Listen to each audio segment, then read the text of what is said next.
trying to be honest with products that you haven't paid for is hard. I'm not gonna sugarcoat that. It is hard. Okay. Oh.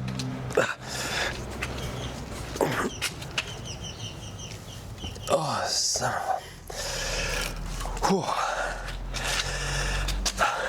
This, hefty beast, is the Zwift Ride. This is my video on whether it's worth it.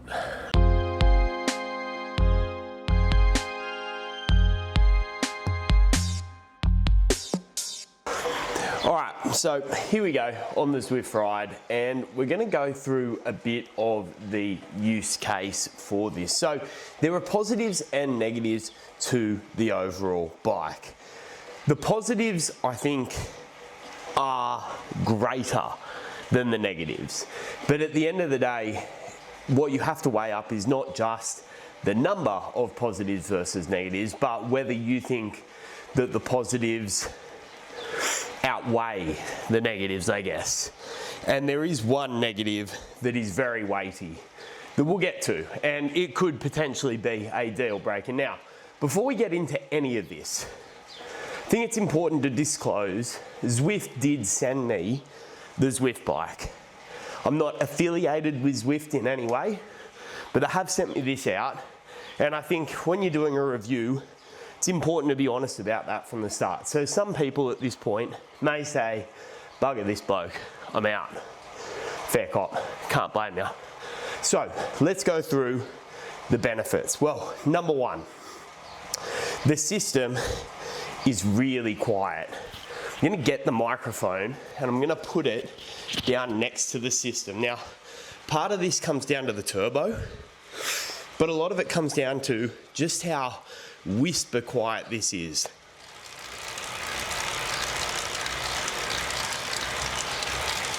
So there's almost no noise. When you shift, there is no clunk.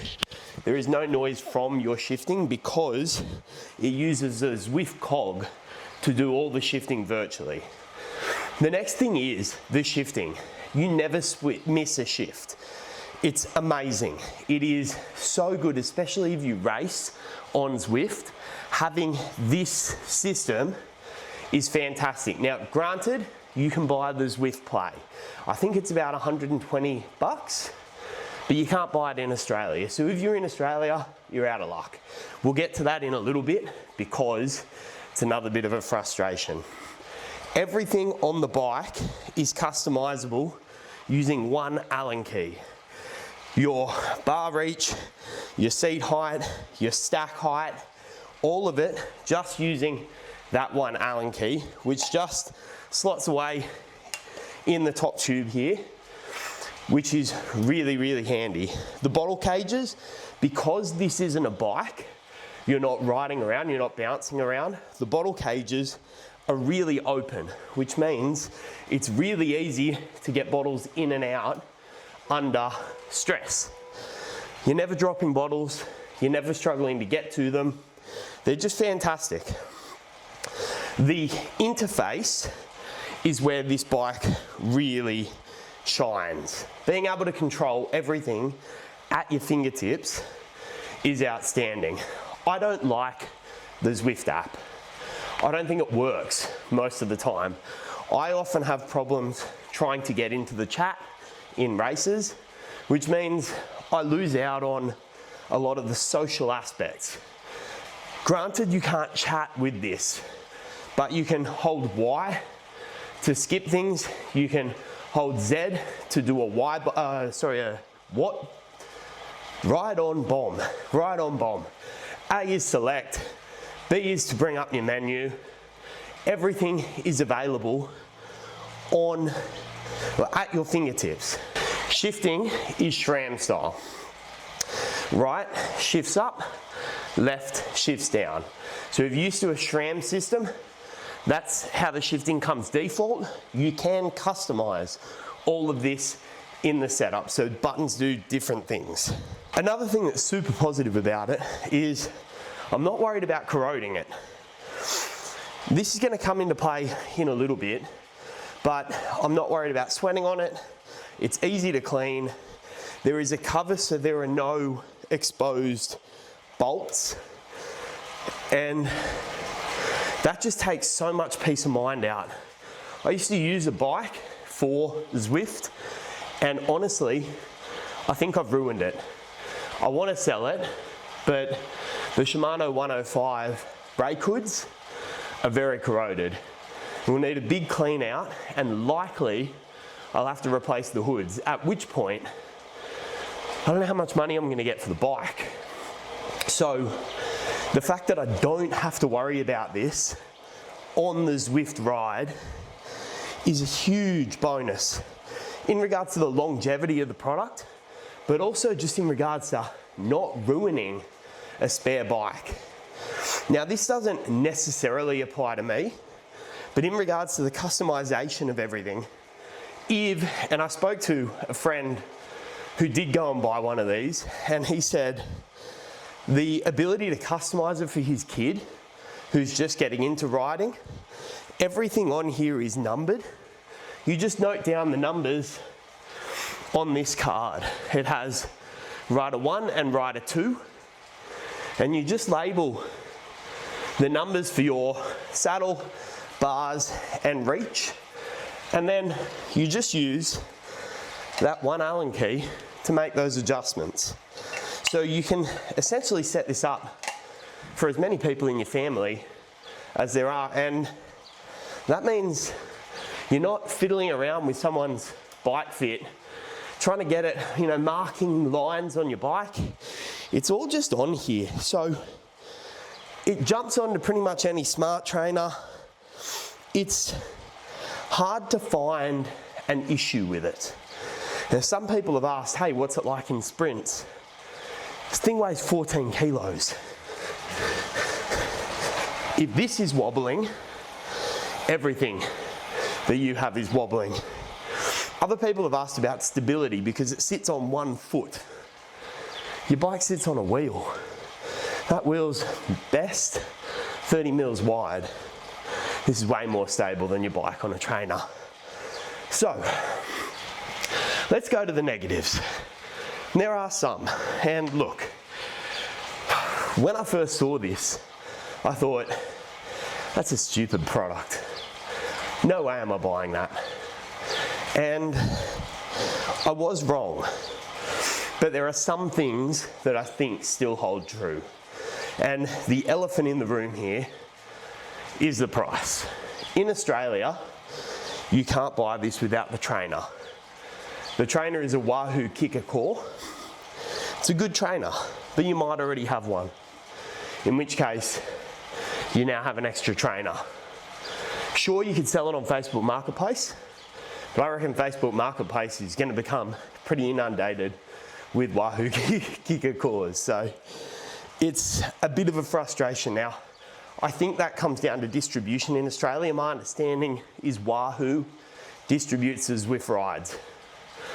So if you want one at the moment, you have to be on Wahoo. And that's frustrating for two reasons. Number one, you might not want to be on a Wahoo. Number two, significantly inflates the cost if you already have one.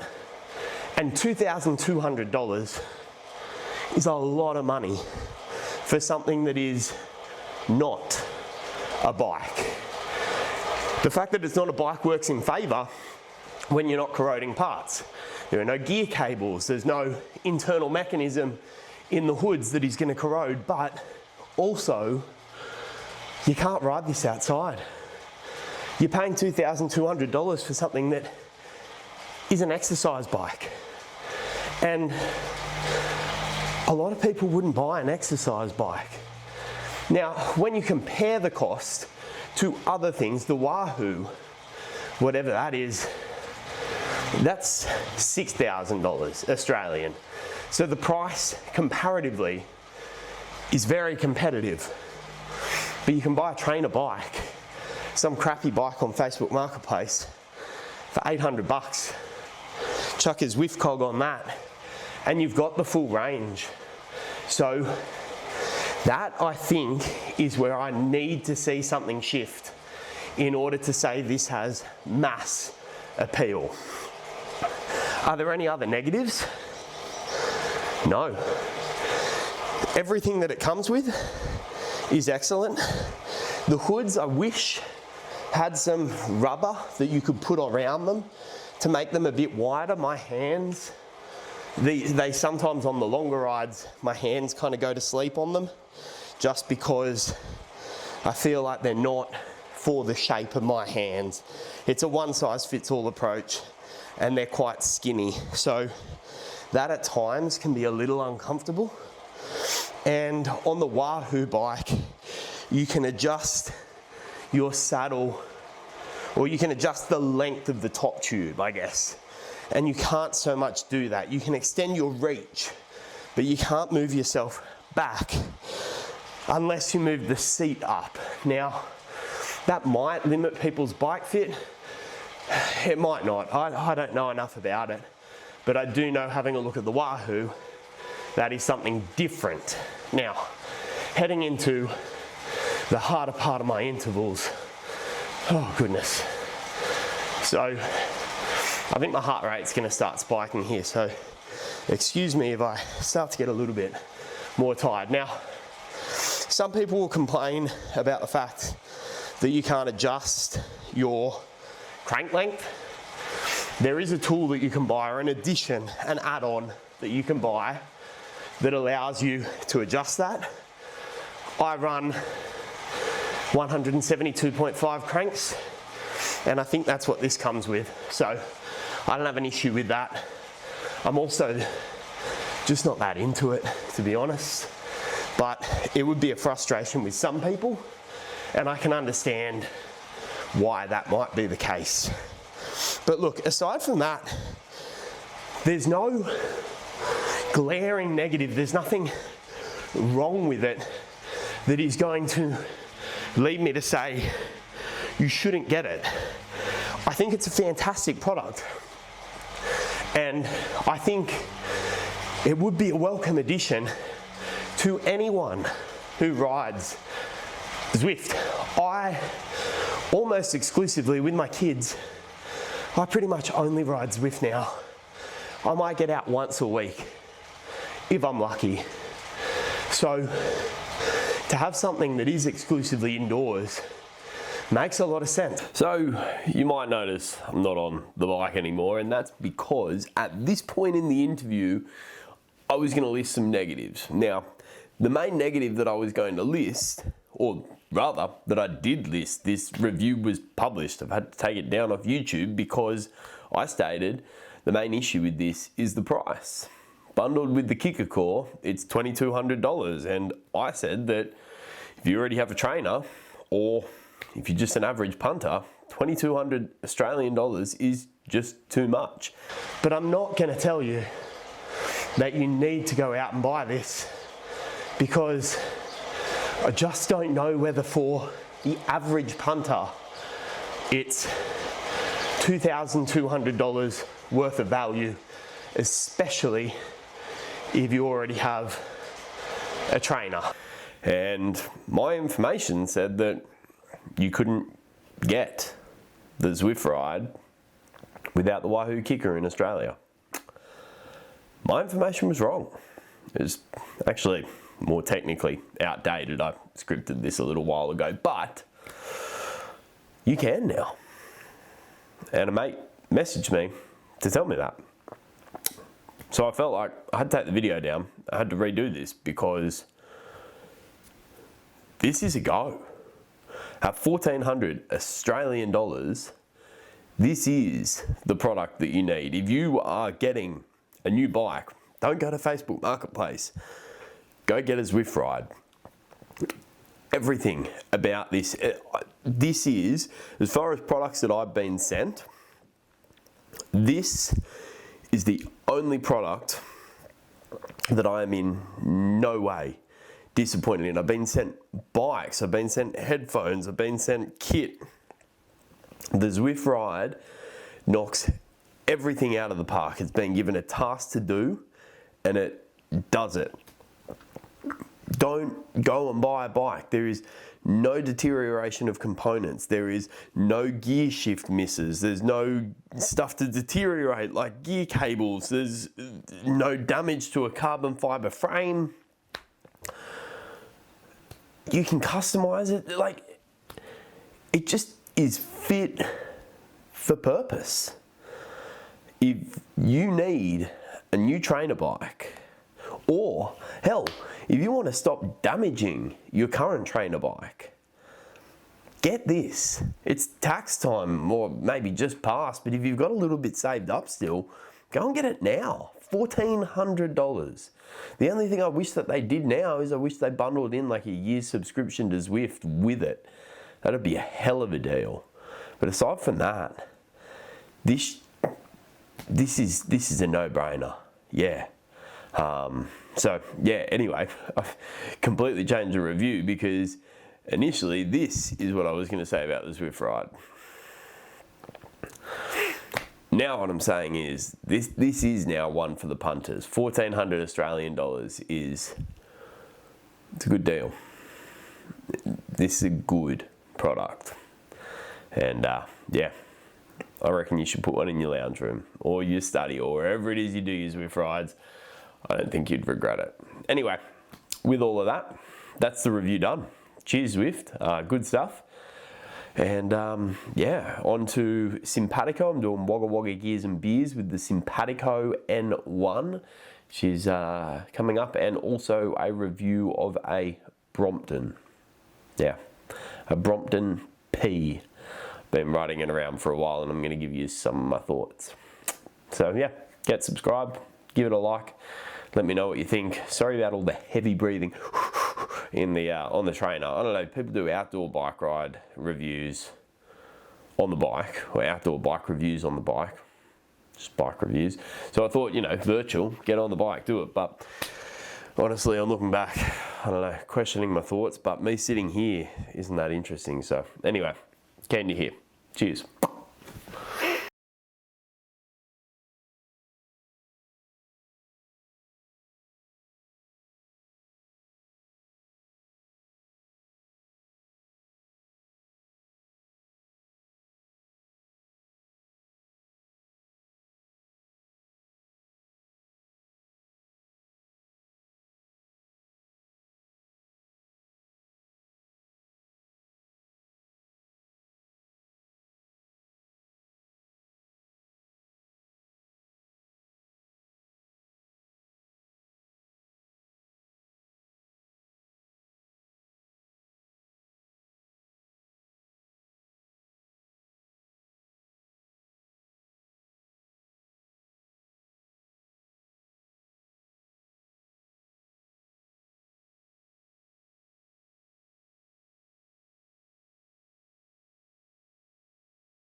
So one of the things that can be a challenge when you're at a point where you get given these things is recommending them. Do I recommend this as a product? Yeah, it's a fantastic product. Everything about it is exactly what I would want it to be. The bike is extremely comfortable. It feels like a bike. The controller interface is fantastic. It levels up my Zwift experience. Everything that this is supposed to do, it does, and it does well, really well. But then there's the but, and it's a but that I get asked a lot when I'm on this thing, and it's, would you pay for it? Would you buy it? And it's a tricky one, because when I don't think about the price, the answer is yes, absolutely. Like I said, it's the perfect product. But then when I think about $2,200 and I think about what I could do with $2,200 and the other things that I might get instead, I think the answer is no. And that's hard because I love the product. I do. Thinking about my life on Zwift now, if Zwift were to say, which I mean they might now, if they were to say, hey, can we have the bike back? I don't want to give it up. I don't want to go back to riding my old bike on the trainer, but I don't know, with a young family, $2,200 is a lot of money. And honestly, for some people, that's a new bike. Yeah, so I don't know, it's a bit of a head scratcher. If I was in a different position, then yeah, I would buy it, I think. But I'm not in a different position. But the interesting thing is, unlike most products where I look at it and I think that's crap, and then I get it and it turns out it's crap, I looked at this initially and I said, I think that is stupid. Why would you want that? And I can 100% understand why you would want it. It's way more comfortable than exercise bikes that I've used at the gym. It is way more for that. It is for long sessions. It is a bike for the garage. And I'm very, very happy it's part of my repertoire. But hopefully they can bring the price down. And if they do, keep your eye out. If this comes to Australia and it is without the trainer, man, it's a product to jump onto. If they can get this down to, I think it's like $1,400 US. If they can get it to around there Australian, it's a go. It's a go. Anyway, they're my thoughts. Hopefully you liked it. Trying to be honest with products that you haven't paid for is hard. I'm not gonna sugarcoat that. It is hard, and I hope that I've provided a genuine review here. Yeah, I see them online all the time, and I think this is just a load of crap. You're just reading from a sheet, and I've tried not to do that. And yeah, I hope the honesty is valued. And yeah, I hope I get the opportunity to do this more. But I don't know, sometimes testament to Zwift did they appreciate the video, because yeah, I think some companies don't take the honesty so well. Fortunately, most of the things I have to say about this one are good. Anyway, enough waffling, time to get to editing. Peace out. Sub, because there's a Brompton video and a Simpatico video coming up. And yeah, they'll both be good fun ones as well. So cheers.